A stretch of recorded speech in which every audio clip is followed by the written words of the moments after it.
What's up out there, Internet Land? Jackie B, Captain Jack, Facebook, family, friends, YouTube, Periscope, Twitter. I'm going to cut this video today to continue on with the six smart money moves to establish a financial plan for yourself. 6 smart money or wealth moves for long-term sustainability. We talked about number 1, math is not wealth.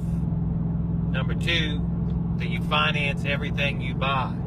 Number 3, you want to keep money in motion. And number 4, today, the 4th smart thing is to realize the golden rule.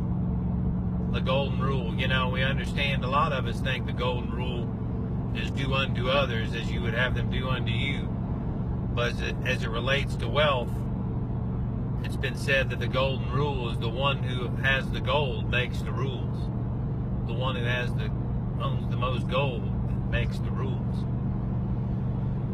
So, one of the things I've been doing a lot of research recently is on the Fed, the Federal Reserve. You know, you should do your own research and understand how that whole system works out. And back to the whole concept of you finance everything you buy. The golden rule is essentially the same. So if you think about it, a lot of time using math, people think, well, back in the 80s when they were paying people 9% on CDs and then charging them 15% on a mortgage, that they were in fact making 6% spread. That's math. But you got to look at the 6% spread divided by the amount they're paying the depositors, 9, and that's 67% that they make on that deal, not 6. And what's fascinating is interest rates have come down. A lot of people would think that the financial institutions, especially the banks, are making less. If you think about back in 2009 when they all were asking to be bailed out by you and I, the taxpayers, we fell for that story and we felt somewhat sorry for them, like we had to do it, too big to fail. However, now let's think about it. If they can borrow money at next to nothing, call it 1%, loan it out at 5 to 6. Again, math says they're only making a spread of 4 or 5%, but in reality, it's thousands of percent. So I guess the question I always ask is, how can they not be profitable? How can they not make the rules? How can they not have money being made hand over fist?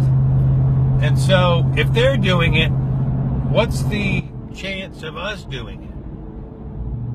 What's the chance of us doing it? If I could take money out against an asset at a low amount and then utilize it over and over and over, why would I ever want to stop doing that? Why wouldn't I want to keep that cycle going just as the Fed and the banks are doing?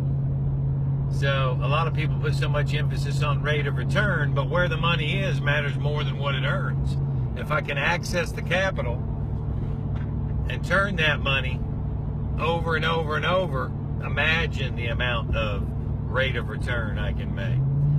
So again, are you the type of person that is in control of the golden egg or the gold? Or are you relying on other people to dictate to you the terms that you operate in things? So there is a way, there is a methodology that the banks, universities, the wealthiest in this country are using, and it's called collateralization. And if you're not familiar with it, you should be doing some investigation for your own self. Collateralization, meaning you use an asset, the underlying asset, to go do other things with and never stop the forward momentum of money. Well, it's all about the collateral. If it's a stock account, the most you're going to get is probably 50 to 70%, depending on the equities. If it's derivatives, very highly risky, you might get 10%. Cash, you can probably get 95%.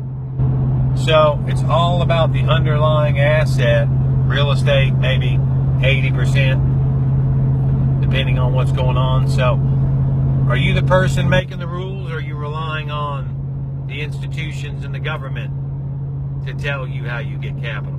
There is a way. There's a smarter way. The question is, do you want to learn? My name is Jack Branch. My motto is, if you want to work your whole life, that's your business. If not, that's my business. And you guys have an awesome weekend. Take care.